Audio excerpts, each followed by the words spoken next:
A'udzubillahiminasyaitonirrajim. Bismillahirrahmanirrahim. Assalamualaikum warahmatullahi wabarakatuh.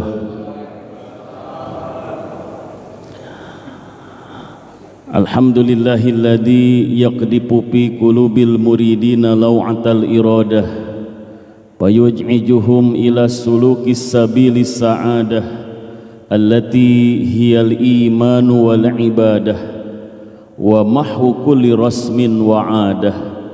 Wa sallallahu wa sallama ala sayyidina wa habibina wa maulana Muhammad sayyidi ahli siyadah wa ala alihi wa sahbihi sadatil qadah fi kulli lamhatin wa nafasin adada ma wasi'ahu ilmullah. Amma ba'd. Faqur rabbi adkhilni mudkhala sidqi wa akhrijni mukhraja sidqi waj'alni min ladunka sultanan nasira wa qul ja'al haqq wa zahaqal batil innal batila kana zahuqa. Qala Allah ta'ala fil Qur'anil Karim, a'udzu billahi minasy syaithanir rajim, bismillahirrahmanirrahim.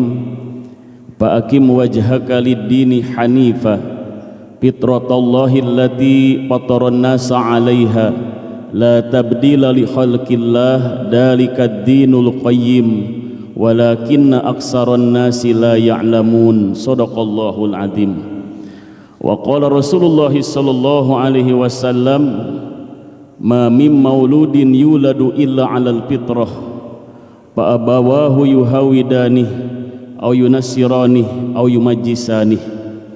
Wa sadaqa rasuluhun nabiyul karim wa nahnu ala dzalika minasyahidina wasyakirin walhamdulillahi rabbil alamin.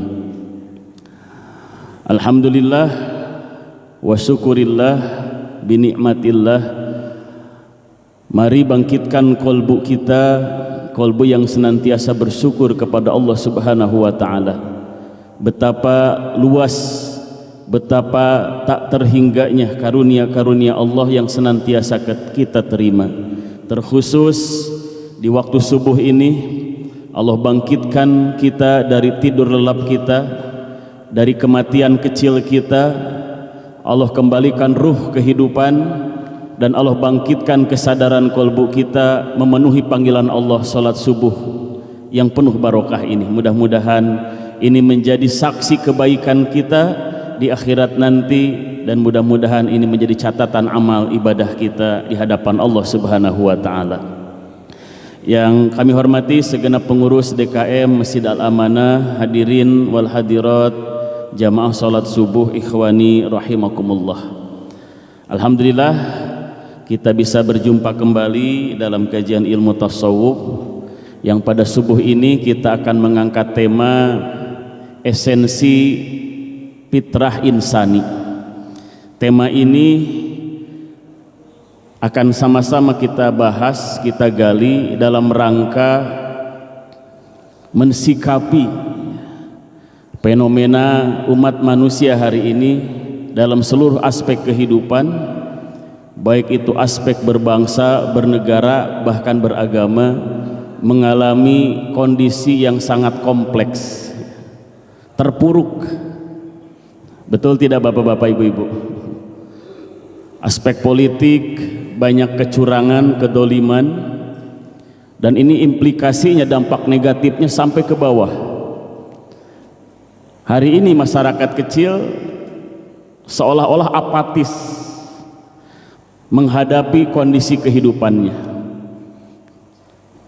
Ada berita yang sangat miris ya, kita dengar minggu-minggu yang lalu, seorang suami, naudzubillah, ini pengaruh dari kompleksnya kehidupan, tega, hilang rasa kemanusiaannya, menghabisi istrinya, bahkan naudzubillah memutilasinya, bahkan menjajakannya, menawarkannya, menjualnya kepada tetangganya. Naudzubillahi min dzalik. Apa sebenarnya yang sedang terjadi? Ketika manusia hilang fitrahnya, maka manusia itu tak ubahnya akan berperilaku seperti binatang ternak, bahkan lebih menjijikkan, lebih buas, lebih rakus daripada binatang ternak, yaitu binatang buas. Naudzubillah. Aspek politik hari ini yang penting menang. Ekonomi yang kuat menggilas yang lemah.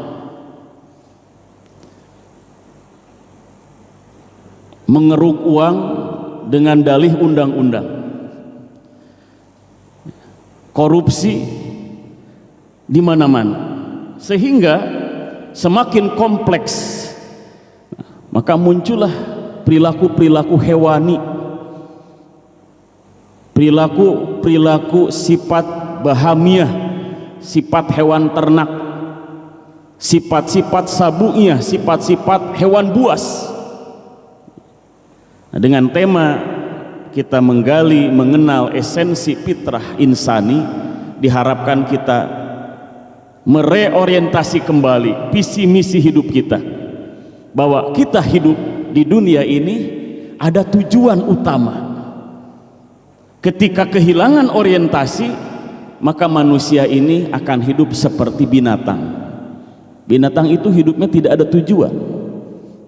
Dia hanya hidup sebagaimana fitrah binatang, hanya untuk melengkapi kehidupan di dunia ini, salah satunya untuk kehidupan umat manusia. Maka kita lihat dalam surah Al-A'raf bagaimana kondisi manusia ketika kehilangan fitrahnya. Padahal Allah sudah memberikan multi fitrah pada diri kita. Kalau diperinci itu sangat banyak sekali. Tapi secara global, secara garis besar ada dua fitrah pada diri kita, ada fitrah jasmani, ada fitrah ruhani. Dengan menggali, mengenal kedua fitrah ini, kita akan bersyukur kepada Allah Subhanahu wa taala atas nikmat hidup ini.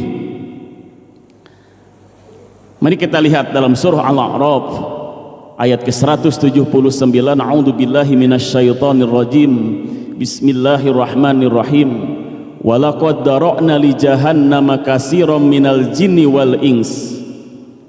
Lahum qulubun la yafqahuna biha wa lahum a'yunun la yubsiruna biha wa lahum adanu la yasma'una biha ulaika kal an'ami bal hum adall ulaika humul ghafilun.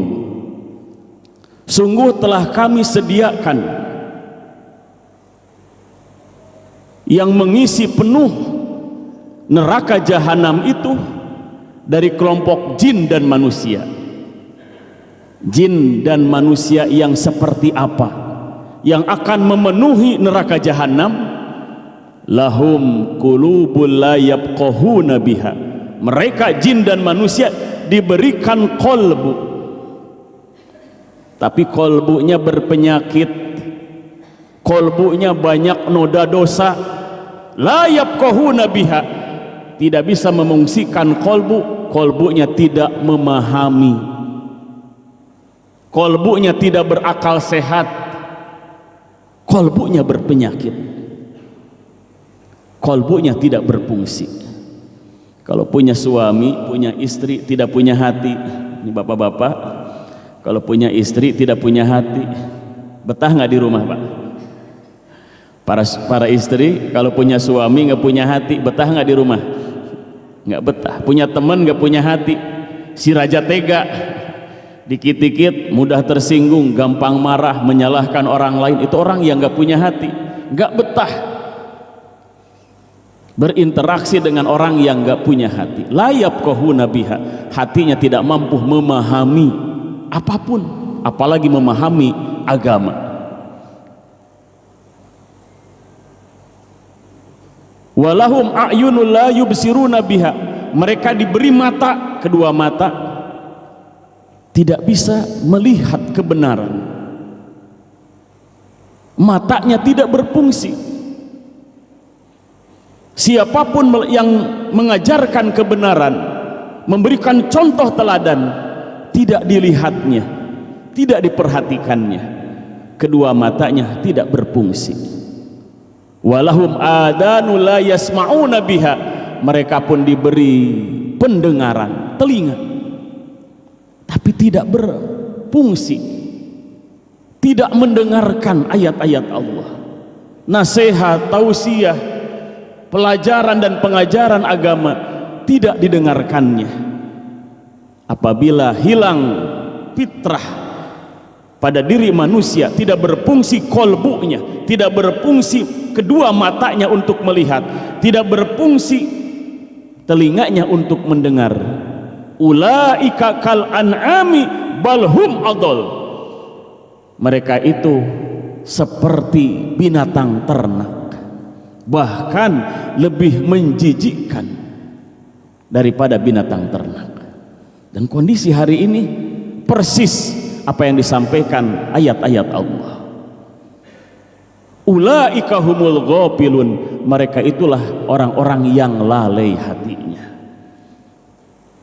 lalai, lupa, tidak sadar bahwa ada visi dan misi yang Allah berikan kepada kita dengan eksistensi hadirnya kita dalam panggung kehidupan ini. Maka dalam surah Al-Mu'minun ayat ke-115 kita ditanya oleh Allah, kita disindir, mudah-mudahan tergugah kesadaran kita. Apa hasibtum annama khalaqnakum abasa wa annakum ilaina la turja'un?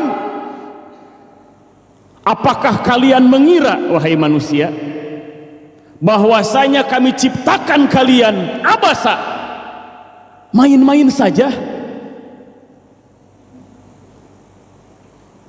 Allah tidak menciptakan kita main-main, serius Allah menciptakan kita. Allah persiapkan segala sesuatunya supaya kita hadir dalam kehidupan dunia ini sesuai dengan tujuan penciptaannya, itulah fitrah. Dan apakah kalian mengira pula bahwasanya kalian kepada kami tidak dikembalikan? Dua pertanyaan ini harus kita jawab. Allah menciptakan kita tidak main-main, Allah serius. Sehingga dalam surah Ar-Rum ayat ke-30 tadi dalam muqaddimah, Allah menjelaskan kepada kita, fa'akim wajhaka lid-dini hanifah, maka hadapkan wajahmu kepada agama yang hanif, agama yang lurus, agama yang diterima oleh Allah Subhanahu wa taala. Inna dina indallahil Islam, agama ini, dinul Islam ini harus kita sikapi serius. Hadapkan wajah kita kepada agama yang lurus ini, jangan berpaling atau melihat sebelah mata. Kalau agama ini menguntungkan, teriak, tegakkan agama. Tapi kalau agama ini melihat merugikan dirinya, ia sembunyi. Betul bapak-bapak? Kemarin banyak yang jualan syariat Islam. Kalau lagi musim pilpres, pilgub, pilkada, tapi kalau sudah menjabat, syariat Islam nggak disuarakan lagi, apalagi dijadikan undang-undang atau sumber undang-undang, sumber legislasi. Jauh dari itu semua. Maka hadapkanlah wajahmu, hatimu, segenap pikiranmu lidini hanifa, kepada agama yang lurus. Lalu Allah menjelaskan fitratallahi allati fataronasa 'alaiha, fitrah Allah yang telah menciptakan manusia di atas fitrahnya. Jadi Allah menciptakan manusia itu menyertakan fitrah Allah yang maha suci, maha segala-galanya. Jadi kalau pakai bahasa manusia itu, Allah serius menciptakan kita, nggak asal-asalan, nggak main-main. Kitanya yang sering asal-asalan, kitanya yang sering main-main dalam kehidupan ini. La tabdila li khalqillah, tidak ada perubahan atas fitrah Allah dalam proses penciptaan manusia. Dalika dinul qayyim, itulah agama yang lurus, itulah agama yang kokoh. Allah mengikut sertakan ketika menjelaskan fitrah penciptaan manusia atas fitrah Allah yang maha suci dengan agama yang kokoh. Apa pesannya? Apabila kita mampu menjaga fitrah yang telah Allah berikan pada diri kita, maka akan tegaklah, kokohlah agama pada diri kita. Walakinna aksaron nasi la ya'lamun, akan tetapi kebanyakan manusia tidak mengetahuinya, sehingga mengabaikan fitrah yang telah Allah berikan, sehingga hancurlah nilai-nilai agama pada dirinya. Manusia berperilaku seperti hewan, bahkan lebih buas daripada hewan ternak. Na'udzubillahi min dzalik. Maka mari kita lihat dua fitrah yang telah Allah berikan kepada diri kita sebagai bekal kehidupan, supaya kita selamat dan bahagia, baik aspek duniawi terlebih aspek ukhrawi. Allah Subhanahu wa ta'ala menjelaskan secara rinci siapa diri kita yang sesungguhnya. Sebelum dijelaskan, kita buat simulasi bapak-bapak, ibu-ibu, supaya logika kita mudah mencerna. Sayang nih, muknya cuma satu. Kalau muknya dua bisa dibuat simulasi. Nah, ini anggap aja muk ya bapak-bapak, ibu-ibu. Di depan kita ada dua muk.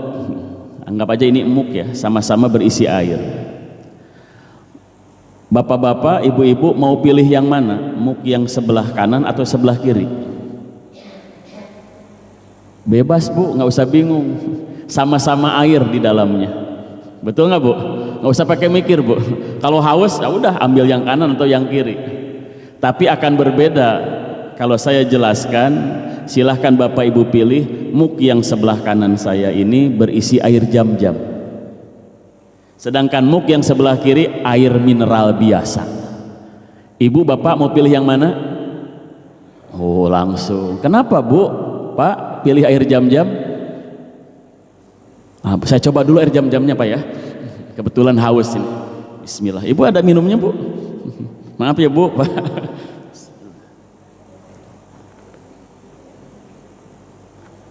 Benar bu, air jam-jam bu, airnya kecelup jam bu. Kenapa bu pilih air jam-jam bapak-bapak daripada air mineral biasa? Wah banyak alasannya.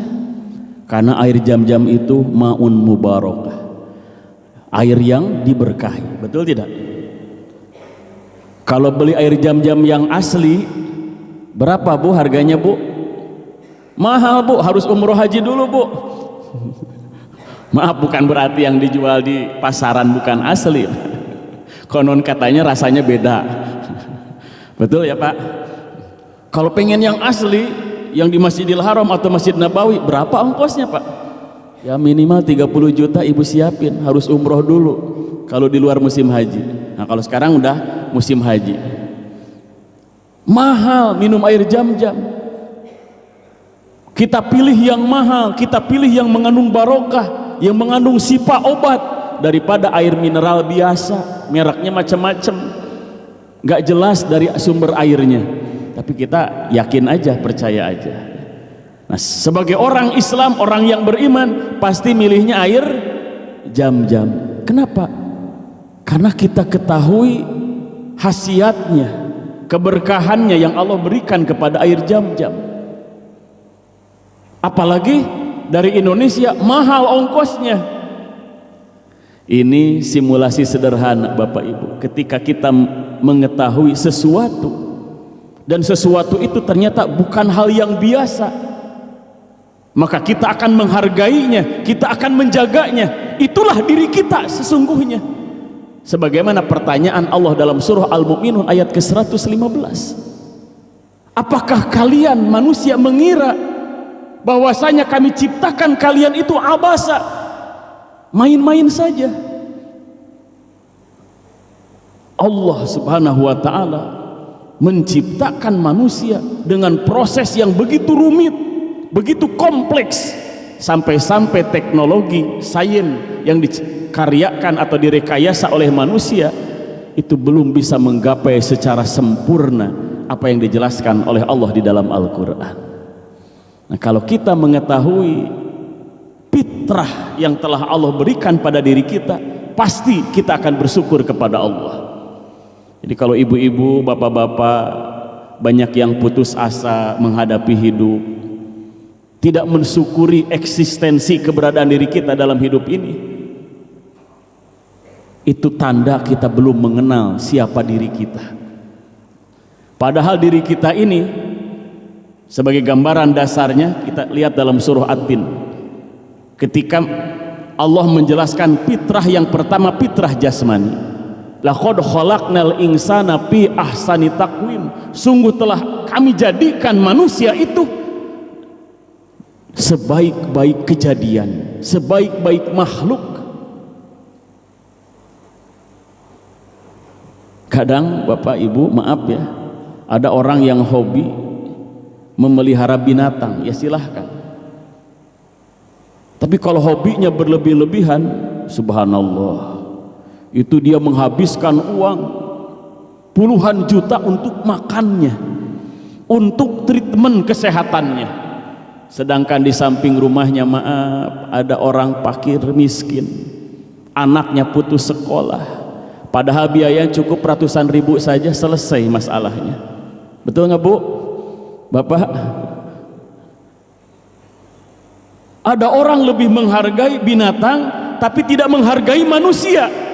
Ketika kita tidak menghargai manusia yang lain, sama saja dengan tidak menghargai diri kita sebagai manusia.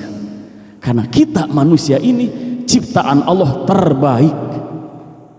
Terbaik bukan cuma menurut kita, menurut Allah sang pencipta. Kalau kita menganggap diri kita jelek, buruk, berarti sudah berselisih dengan Allah. Yuk kita lihat lebih detail lagi, fitrah jasmani kita seperti apa, diproses oleh Allah Subhanahu wa ta'ala.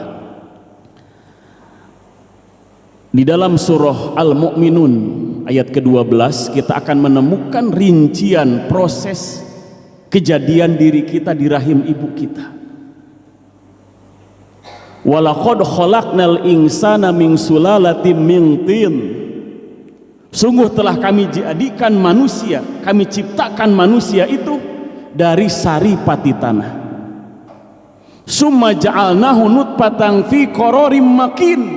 Kemudian kami jadikan ia, saripati tanah itu, menjadi nutfah, menjadi air mani yang disimpan oleh Allah fi qararim makin, di tempat yang kuat, yaitu rahim ibu kita. Saking kuatnya 9 bulan di rahim ibu kita. Masih ingat bapak-bapak, ibu-ibu, kita semua pernah hidup 9 bulan. Sebentar atau lama? Yang tahu lama tuh ibu-ibu. Kalau bapak-bapak mah nggak tahu lamanya dan nggak tahu susahnya. Makanya harus bersyukur kepada Allah, kita punya istri yang melahirkan anak keturunan kita. Lalu bagaimana proses selanjutnya setelah air mani itu ditanam di rahim ibu kita? Summa khalaqna nutfata 'alaqah. Kemudian kami ciptakan nutfah itu menjadi 'alaqah, menjadi darah. Fakhalaqnal 'alaqata nutfah mudghah. Kemudian kami jadikan nutfah itu menjadi 'alaqah, menjadi darah, dan darah itu menjadi segumpal darah, menjadi mudghah, menjadi segumpal darah. Fahlaqnal mudghata idhaman, kemudian setelah Allah ciptakan kita segumpal darah itu, Allah ciptakan tulang belulang. Faqasawnal idhama lahma, kemudian tulang belulang itu dibungkus dengan daging. Summa ansa'nahu khalqan akhar, kemudian Allah bentuk diri kita di rahim ibu kita itu bentuk yang lainnya. Allah ciptakan tangan, Allah ciptakan kedua kaki kita, Allah bentuk wajah kita. Maka di ujung ayat itu, fatabarakallahu ahsanul khaliqin, maha suci Allah sebaik-baik pencipta.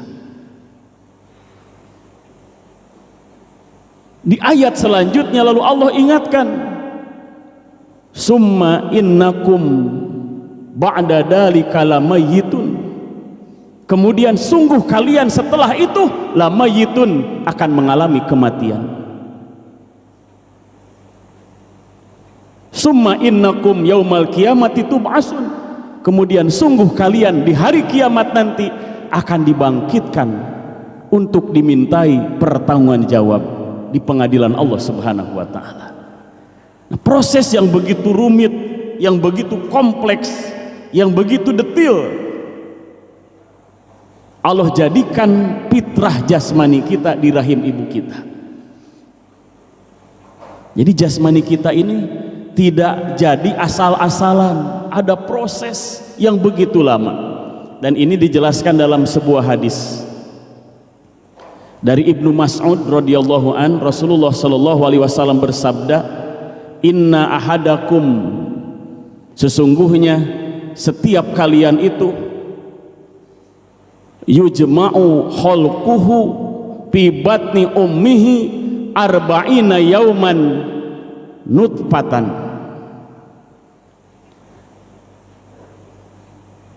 sesungguhnya setiap kalian diciptakan oleh Allah Subhanahu wa taala di perut ibu-ibu kalian arba'ina yauman, 40 hari. Yang pertama itu nutfatan, dalam bentuk cairan air mani. Summa yakunu alaqatan misla dalik, kemudian menjadi darah di 40 hari selanjutnya. Summa yakunu mudghatan misla dalik, kemudian menjadi segumpal daging di 40 hari kemudian. Ada 3 fase per 40 hari, total 120 hari menjadi segumpal daging, janin namanya. Lalu apakah setelah itu dibiarkan? Tidak. Summa yursalu alaihil malaku, kemudian Allah utus kepada si janin itu al-malak, malaikat. Fayangfuhu fihi ruha, kemudian malaikat itu ditugaskan untuk meniupkan ke dalam janin itu ar-ruh, itulah yang disebut dengan ruh. Disatukan ruh dengan jasad, dengan janin kita di rahim ibu kita. Ingat nggak bapak-bapak ibu-ibu proses ini? Kalau tidak diingatkan oleh Al-Quran, siapapun tidak ada yang tahu. Setelah itu tidak dibiarkan oleh Allah. Allah tugaskan malaikat itu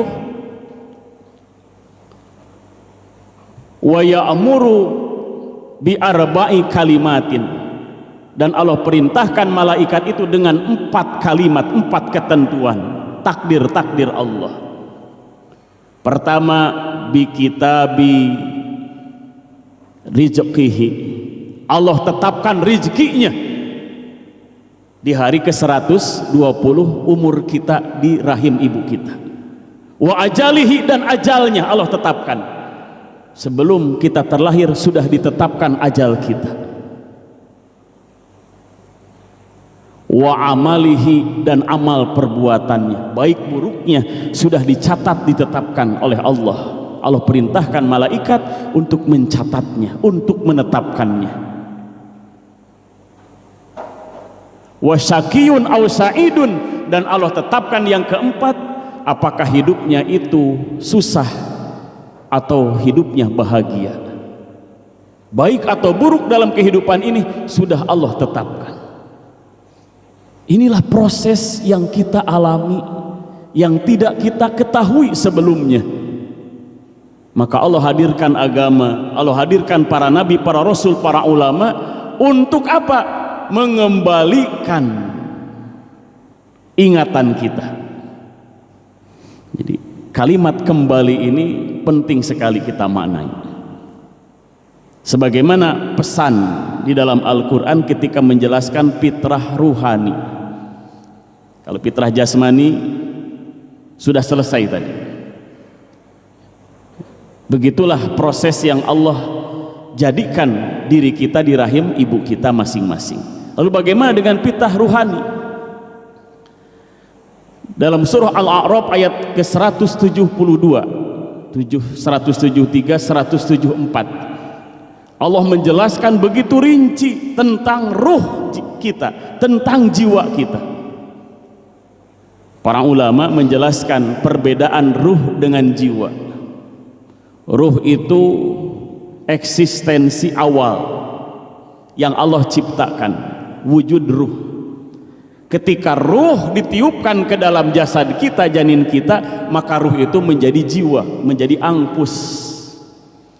Makhluk yang berjiwa, berkarakter, punya sifat, punya kemauan, punya keinginan, punya penolakan, menjadi pribadi yang seutuhnya, itulah jiwa. Ruh kita atau jiwa kita ternyata sebelum terlahir ke dunia ini sudah diambil kesaksiannya. Inilah yang disebut dengan perjanjian primordial, musyahadatul rububiyah yang pertama. Semua diri kita, semua jiwa kita, atas diri kita masing-masing telah berjanji, bersumpah di hadapan Allah, bersaksi bahwa Allah itu adalah Tuhan pencipta kita, tidak ada yang lain. Kita sesungguhnya telah beriman kepada Allah jauh sebelum kita terlahir ke dunia ini. Wa id akhadha rabbuka mim bani adama min duhurihim duriyatahum wa ashhadahum ala anfusihim alastu bi rabbikum qalu bala syahidna. Dan ingatlah ketika Allah subhanahu wa ta'ala, Tuhan kamu, ayat ini ditujukan kepada Rasulullah, hari ini kepada kita semua, mengambil seluruh Bani Adam dari keturunannya, mengambil kesaksian, dipersaksikan seluruh Bani Adam atas dirinya, atas dirinya sendiri. Jadi kita bersaksi atas diri kita, bukan atas orang lain. Nanti konsekuensinya ibadah kita ini harus fokus kepada ibadah kita yang harus kita persembahkan kepada Allah. Apa bentuk persaksiannya yang Allah ambil atas seluruh Bani Adam keturunannya? Alastu bi rabbikum, bukankah aku, kata Allah, Tuhan pencipta kalian? Maka serempak seluruh jiwa manusia, seluruh ruh manusia menjawab, qalu bala syahidna, benar engkau Tuhan pencipta kami, syahidna, kami bersaksi. Jadi kita sudah bermusahadah, kita sudah bersaksi yang pertama kalinya, yaitu di alam ruh. Ada yang masih ingat bapak-bapak? Kita sudah bersaksi kepada Allah bahwa Allah adalah pencipta kita. Apa konsekuensinya kalau kita mengaku bersaksi bahwa Allah pencipta kita, hanya kepada Allah kita beribadah? Maka tujuan kita hidup ke dunia ini ada dua. Ini yang harus kita penuhi sebelum akhir kehidupan kita. Yang pertama, kita harus menjadi khalifah di muka bumi ini, menjadi pemimpin pemakmur, pembina kehidupan dunia ini, bukan menjadi perusak, bukan menjadi pengkhianat, bukan menjadi orang yang dolim dalam kehidupan ini, dalam seluruh aspek kehidupannya. Harus berbuat adil, itulah khalifah. Bukan cuma pemimpin yang asal menang. Wa idh qala rabbuka lil malaikati inni ja'ilun fil ardi khalifah. Ini ayat yang menunjukkan ketika Allah menciptakan Adam alaihissalam, Allah umumkan kepada para malaikat. Dan ingatlah ketika Allah subhanahu wa ta'ala berbicara kepada para malaikat, ini sesungguhnya aku. Dengan penuh kesungguhan Allah menyatakan, ini sesungguhnya aku, ja'ilun fil ardi khalifah. Aku jadikan Adam, manusia keturunannya nanti, khalifah di muka bumi. Khalifah ini makna yang sangat mulia, derajatnya teramat tinggi di sisi Allah. Khalifah itu wakil. Setiap pribadi kita ini harus menjadi wakil Tuhan di muka bumi ini, untuk menegakkan syariatnya, untuk menegakkan keadilan, memakmurkan dunia ini. Karena Rasul menyampaikan, kulukum ra'in wa kulukum mas'ulun an ra'iyatih. Setiap kalian adalah pemimpin, setiap kalian akan dimintai atas kepemimpinannya. Nah, jadi setiap kita ini mempunyai visi misi dalam hidup. Tujuannya adalah menjadi khalifah, menjadi pemimpin. Lelaki menjadi pemimpin, menjadi suami, menjadi imam di tengah-tengah keluarganya. Kepemimpinan yang berlevelisasi, ada hierarki dalam kehidupan ini, tapi prinsipnya setiap pribadi harus menjadi pemimpin minimal bagi diri sendiri. Ibadah memimpin diri sendiri, jangan terpaksa oleh orang lain. Ikhlas namanya, memimpin diri sendiri memenuhi panggilan ilahi. Yang pertama sebagai khalifah, yang kedua sebagai hamba yang ibadah. Wa ma khalaqtul jinna wal insa illa liya'budun. Tidaklah aku ciptakan jin dan manusia kecuali untuk beribadah. Menjadi khalifah yang beribadah kepada Allah, bukan sebatas pemimpin dalam kehidupan, tapi dalam ibadah. Nah, ya. Dua tujuan mulia ini Allah berikan fitrah. Allah bekali diri kita supaya menjadi khalifah sekaligus beribadah. Jasmaninya begitu indah sempurna. Ketika Allah perintahkan ruku dan sujud, manusia indah ruku dan sujudnya, yang sulit dilakukan oleh makhluk yang lain. Binatang ruku sujud bisa nggak seperti manusia? Berbeda. Ruku sujudnya begitu indah. Kenapa? Karena fitrah jasmani yang telah Allah ciptakan pada diri kita, plus ditambah fitrah ruhani, supaya fitrah ruhani ini yang menggerakkan ketaatan jasmani kita taat kepada Allah. Ternyata ruhani sebelum ditiupkan ke dalam jasad kita, Allah telah mengambil kesaksian ruh kita supaya beriman, mengakui bahwa Allah adalah pencipta dirinya, termasuk pencipta alam jagat raya ini. Kenapa Allah ceritakan ini semua? Padahal kalau tidak Allah kisahkan, Allah ceritakan, Allah jelaskan ayat ini, siapapun tidak ada yang tahu bahwa kita, ruh kita telah berjumpa dan bersaksi langsung di hadapan Allah. Angtakulu yaumal kiamati inna kunna an hada ghafilin. Supaya kalian tidak bicara, tidak beralasan, tidak beralibi. Di hari kiamat itu sesungguhnya kami terhadap kejadian ini lupa, lalai. Kalau tidak diingatkan oleh agama, Al-Quran yang dibawa oleh Rasulullah Sallallahu Alaihi Wasallam, lalu dilanjutkan, diwariskan kepada para ulama, disampaikan kepada kita, kita tidak akan tahu kejadian ini. Jadi orang yang tidak mendapatkan dinul Islam, dia akan berkata, ya Rob, aku lupa, aku lalai, aku tidak tahu dengan kejadian ini. Allah ceritakan bahwa kita sudah bersumpah di hadapan Allah supaya kita tidak beralasan, tidak bicara nanti di hari kiamat ketika disidang di pengadilan Allah, kenapa kalian tidak beragama, kenapa kalian tidak beriman kepadaku. Kami lupa, kami lalai, kami tidak mengetahui bahwa Engkau Tuhan kami, supaya manusia tidak berkata seperti itu. Maka Allah hadirkan ayat ini. Aw taqulu innama asyraka abauna min qablu wa kunna dzurriyyatan min ba'dihim apatuhlikuna bima fa'alal mubtilun.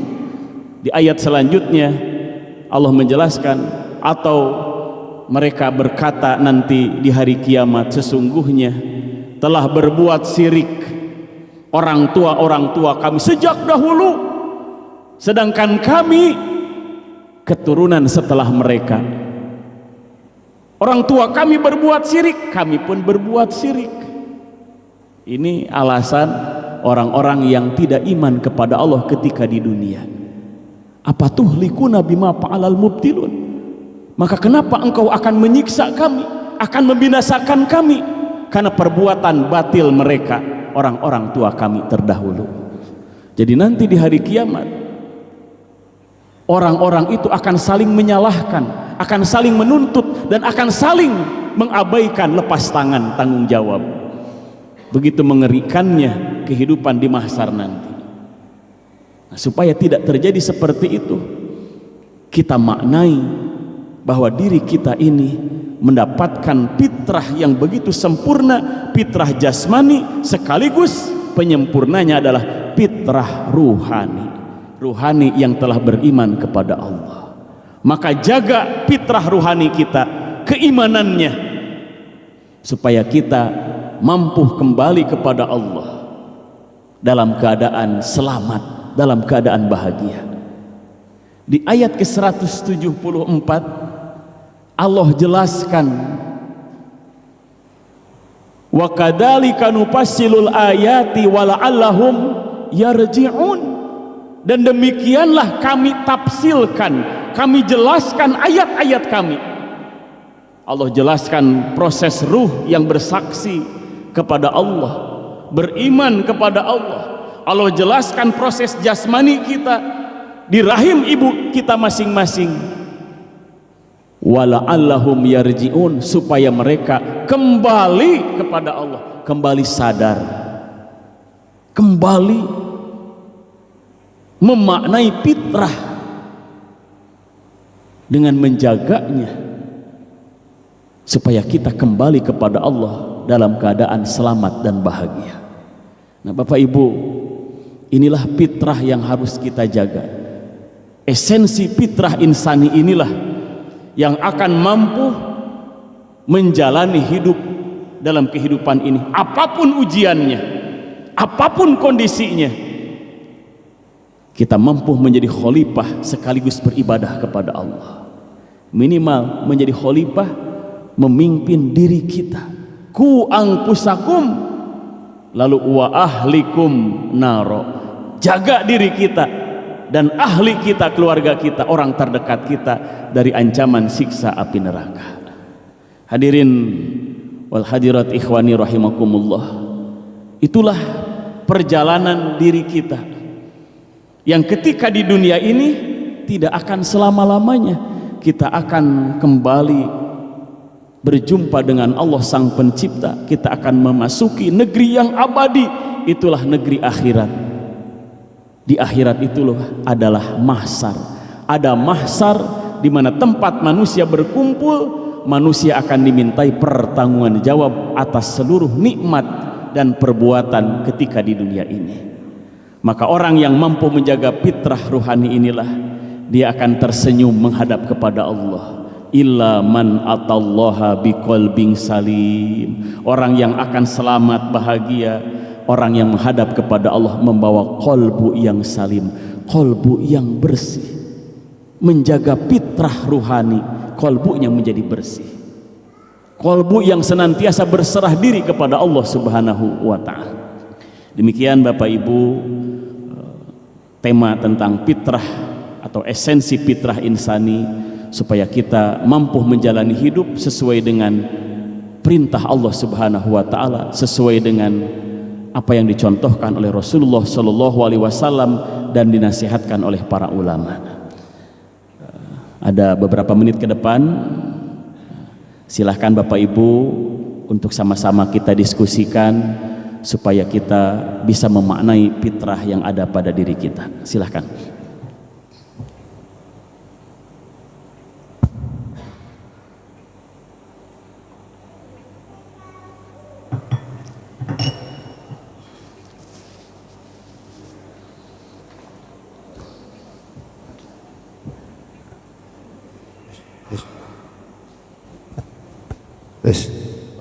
Pak Ustadz mohon dijelaskan perbedaan antara tadi khalifah dengan khilafah. Terima kasih. Mohon diulang Pak, gimana? Khalifah Iya. dengan khilafah. Oh iya, khalifah itu ditujukan kepada orangnya, pemimpin. Kalau khilafah itu sistem kepemimpinan. Ya, kalau di kita istilahnya konstitusinya itu khilafah. Ya, khilafah al-Islamiyah, sistem kepemimpinan Islam. Ya, itu khilafah sistemnya. Orangnya itu khalifah. Ya, gitu. Jadi khilafah itu artinya sistem kepemimpinan.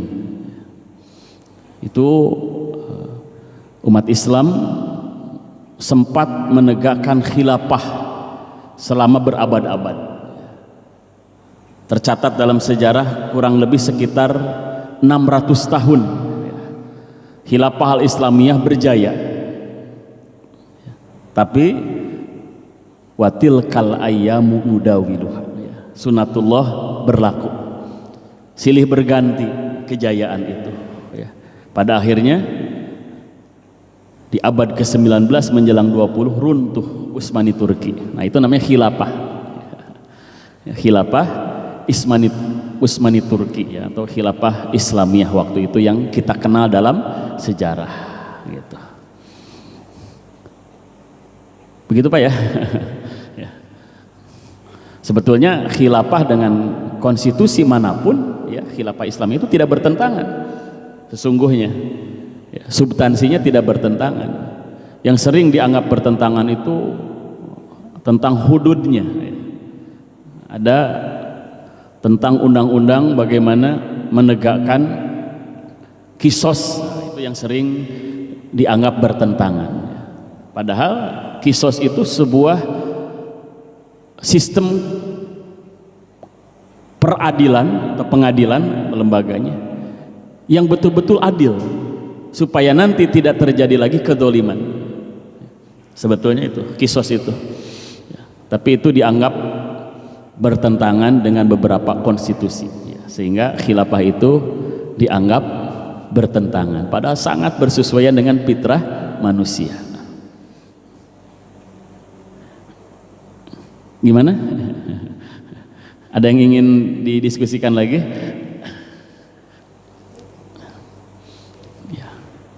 Oh, silakan Pak.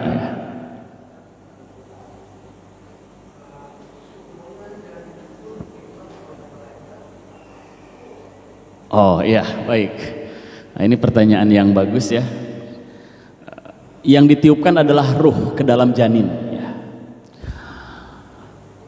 Secara umum manusia itu janinnya ditiupkan ruh ke dalam janinnya itu oleh malaikat, sebagaimana dijelaskan oleh Rasulullah Shallallahu alaihi wasallam dalam hadis tadi. Ada 40 fase, ya, 40 hari kali 3, ya, 120 hari.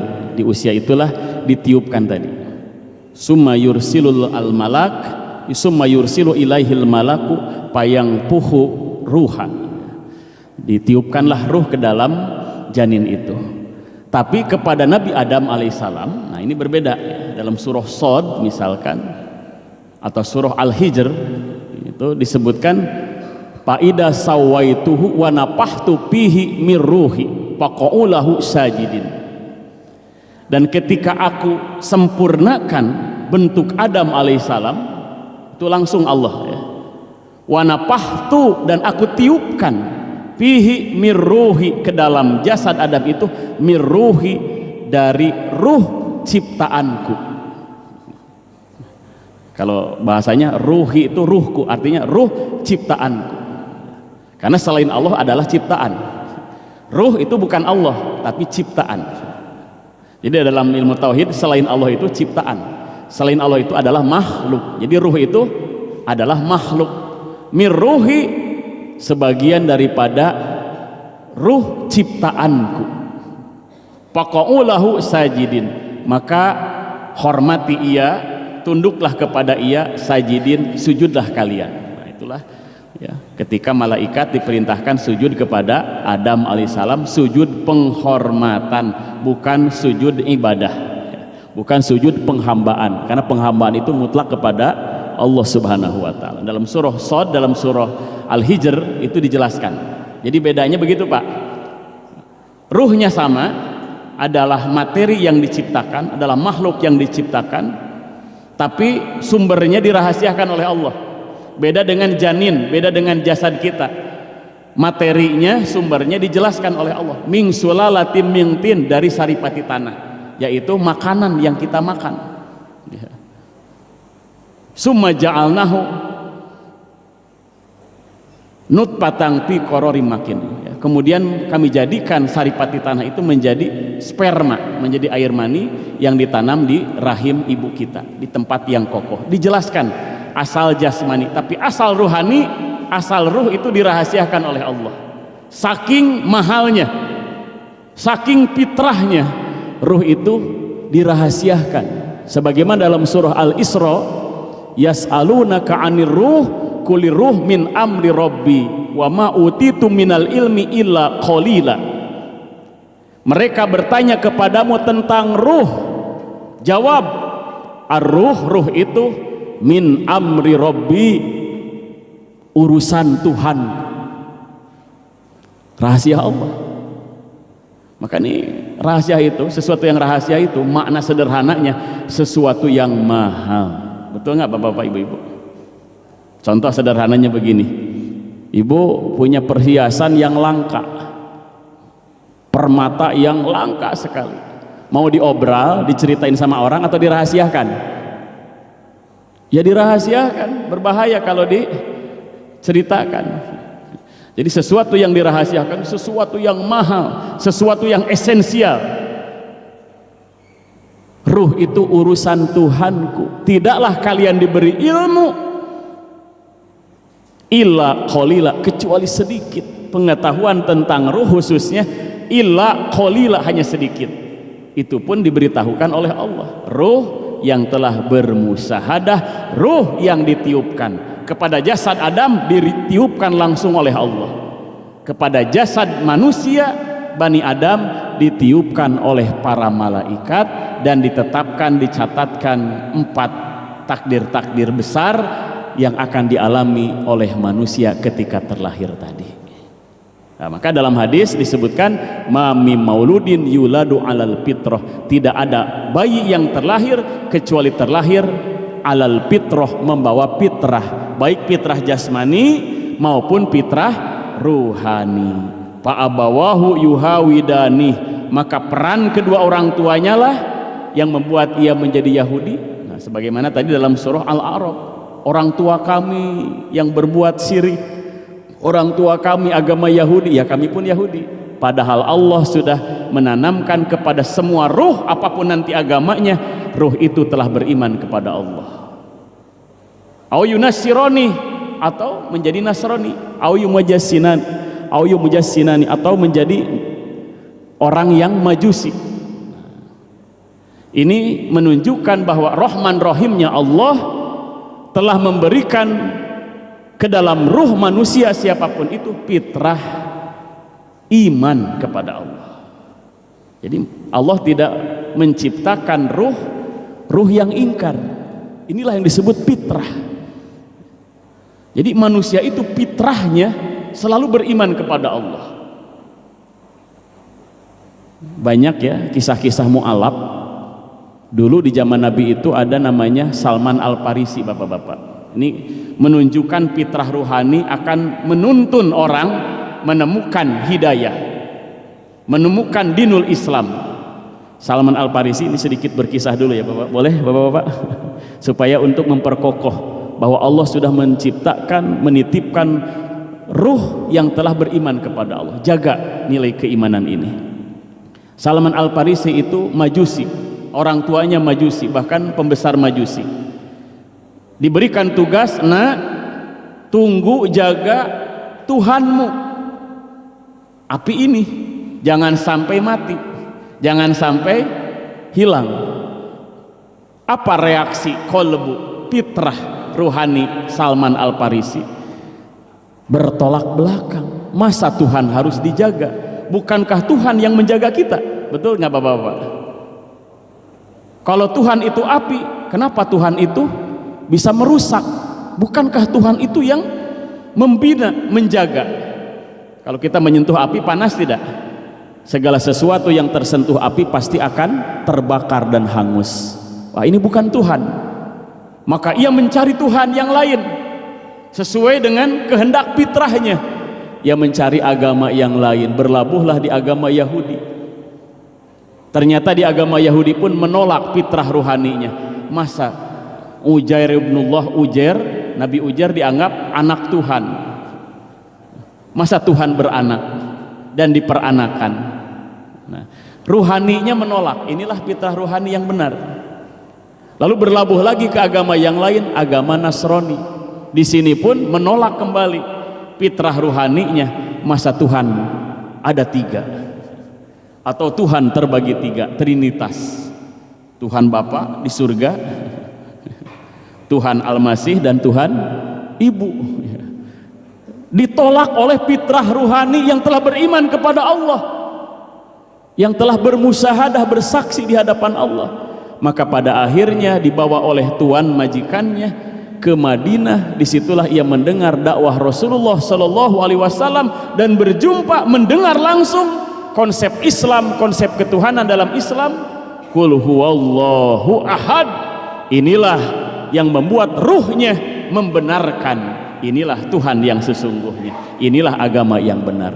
Dan akhirnya Salman Al-Farisi bersyahadat di hadapan Rasulullah Shallallahu Alaihi Wasallam. Dan terbukti di akhir zaman ini banyak Salman Al-Farisi yang lainnya, para mu'alaf yang lainnya menemukan panggilan fitrah ruhaninya.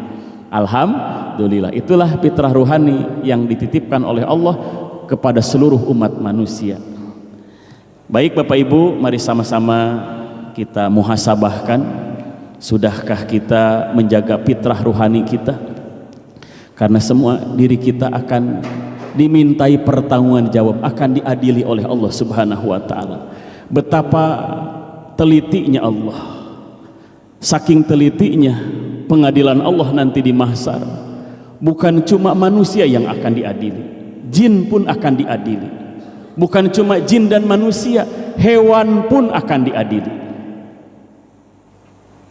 Rasulullah Shallallahu Alaihi Wasallam menyampaikan dalam sebuah hadis, yaqdillahu yaumal qiyamati khalqihi. Allah Subhanahu wa taala akan menegakkan keadilan, akan mengkisos di hari kiamat baina khalqihi, di antara seluruh makhluknya, al jinni wal insi wal bahaim, di antara jin, manusia dan binatang ternak. Sampai-sampai Rasulullah menjelaskan, wa innahu layaqidu yauma idin al jamma'a minal qarna'i. Sungguh di hari kiamat nanti itu akan ditegakkan keadilan bagi kambing yang tidak bertanduk, akan mengkisos kepada kambing yang bertanduk, yang menyeruduknya ketika di dunia, yang mendoliminya ketika di dunia. Sampai urusan kambing saja ditegakkan oleh Allah. Lalu bagaimana dengan urusan kita? Kambing yang tidak bertanduk akan menyeruduk kambing yang bertanduk ketika mendoliminya ketika di dunia. Seluruhnya binatang yang diterkam oleh temannya akan diadili oleh Allah, akan dikisos, diterkam lagi. Yang didolimi akan didolimi lagi, yang dihianati akan dihianati lagi. sehingga tidak ada yang tersisa. Binatang-binatang semuanya ditegakkan keadilan oleh Allah Subhanahu wa taala. Lalu Allah berkata, Allah berfirman kepada seluruh binatang itu, qallallahu ta'ala kunu turaban, wahai binatang-binatang seluruhnya, binatang ternak, binatang buas, dikumpulkan oleh Allah Subhanahu wa taala sebagaimana dalam surah At-Takwir disebutkan, wa idal wuhusu husyirat, dan apabila binatang-binatang buas dikumpulkan yaitu di mahsyar nanti, kunu turaban, jadilah kalian tanah. Maka seketika binatang-binatang yang telah dikumpulkan di mahsyar itu, yang telah ditegakkan keadilannya, menjadi tanah semata. Maka ketika melihat binatang menjadi tanah, reaksi orang-orang kafir, wa yaqulul kafiru ya laitani kuntu turaba, berkata orang-orang kafir di mahsyar nanti, aduh alangkah baiknya aku dulu ketika di dunia turaba, menjadi tanah saja. Ingin seperti nasibnya hewan, padahal Allah telah menciptakan manusia dengan sebaik-baik penciptaan. Bahkan Allah datangkan, Allah titipkan fitrah yang begitu suci, begitu mahal. Mari sama-sama Bapak Ibu kita periksa amal ibadah kita, kita periksa perjalanan hidup kita. Jangan sampai ada kedoliman yang telah kita perbuat lalu kita lupa bertobat kepada Allah, karena kedoliman ini akan ditegakkan oleh Allah keadilannya. Orang yang mendolimi akan dimintai pertanggungan jawab. Sudah siapkah kita memenuhi, memasuki alam mahsyar nanti? Mari sama-sama kita istighfar, walaupun hanya 3 kali. Hadirkan kolbunya, istighfar dengan penuh penyesalan, istighfar dengan penuh kejujuran bahwa diri kita telah berbuat dosa, bahwa kita butuh ampunan Allah Subhanahu wa taala. Mari tundukkan kepalanya, pejamkan kedua matanya, kita lapalkan kalimat istighfar berjamaah. Astaghfirullahaladzim wa atubu ilaih. Astaghfirullahaladzim wa atubu ilaih. Astaghfirullahaladzim wa atubu ilaih. Astaghfirullahaladzim wa atubu ilaih. Astaghfirullahaladzim wa atubu ilaih. Mari kita sempurnakan dengan melapalkan kalimah thayyibah, kalimah tauhid, kalimah yang kita harap-harapkan, yang kita cita-citakan. Kalimah ini mengiringi ketika ruh napas kita yang terakhir keluar dari jasad kita, lisan kita, qalbu kita mengucapkan kalimah thayyibah ini. Abdul zikri fa'lam annahu la ilaha illallah, la ilaha illallah, la ilaha illallah, la ilaha illallah, la ilaha illallah. Mudah-mudahan istighfar kita dan kalimah tahlil yang kita lapalkan menjadi asbab bergugurannya dosa-dosa kita di hadapan Allah Subhanahu wa taala, dan Allah ganti dengan catatan amal baik dalam catatan amal kitab kita. Mari angkat kedua tangan kita, kita munajat kepada Allah. Allahumma sholli ala sayyidina Muhammad wa ala ali sayyidina Muhammad walhamdulillahi rabbil alamin. Allahumma ja'alna hadina mahdiyin wa radhalin wala mudillin barun rahimun jawadun karim. Allahumma aftah alaina wa ladaina futuhal anbiya wal awliya bijudika wa karamika birahmatika ya arhamar rahimin. Ya Rabbana, duhai Tuhan kami, berikan kami hidayah petunjuk ya Rabb, supaya kami bisa menjaga fitrah ruhani ini, ruhani yang telah beriman kepadamu ya Rabb. Tumbuh suburkan keimanan kami di dalam kolbu kami, sehingga kolbu kami senantiasa ma'rifat mengenal kepadamu, kolbu kami senantiasa bersih adanya, Jadikan ya Rob kolbu kami kolbun salim, kolbu yang menjadi bekal kami berjumpa denganmu ya Rob di mahsyar nanti. Rabbana hablana minas solihin, ya Rob berikan kami anak keturunan yang soleh solehah. Rabbana hablana min ajwajina wa dzurriyyatina qurrata a'yun waj'alna lil muttaqina imama. Ya Rob karuniakan kami suami yang soleh, istri yang solehah, keturunan yang soleh-solehah ya Rob. Ya Rob jadikan anak keturunan kami menjadi pemimpin yang bertakwa. Rabbana atina fid dunya hasanah, ya Rob berikan hasanah kami di dunia ini, rezeki yang barokah ya Rob, keluarga yang sakinah mawadah warahmah. Mampuhkan kami taubat ya Rob, mampuhkan kami ibadah ya Rob dengan istiqomah dan ikhlas. Wa fil akhirati hasanah, dan berikan akhirat kami akhirat yang hasanah ya Rob. Berikan surgamu ya Rob kepada kami dengan ridhomu. Satukan kami dengan para nabi, para rasul, para syuhada solihin. Wa qina adzabannar, ya Rob lindungi kami, jauhkan kami dari siksa api neraka. Subhana rabbika rabbil izzati amma yasifun, wa salamun alal mursalin, walhamdulillahi rabbil alamin. Nas'alukal ijabah. Al-Fatihah. A'udzu billahi minasyaitonir rajim. Bismillahirrahmanirrahim. Alhamdulillahi rabbil alamin, arrahmanir rahim, maliki yaumiddin. Iyyaka na'budu wa iyyaka nasta'in. Ihdinas siratal mustaqim, siratal ladzina an'amta 'alaihim ghairil maghdubi 'alaihim waladdallin. Hasbunallahu wa ni'mal wakil, ni'mal maula wa ni'man nasir. Subhanakallahumma wa bihamdik, asyhadu an la ilaha illa anta, astaghfiruka wa atubu ilaik. Wal 'afwu minkum. Wassalamu alaikum warahmatullahi wabarakatuh.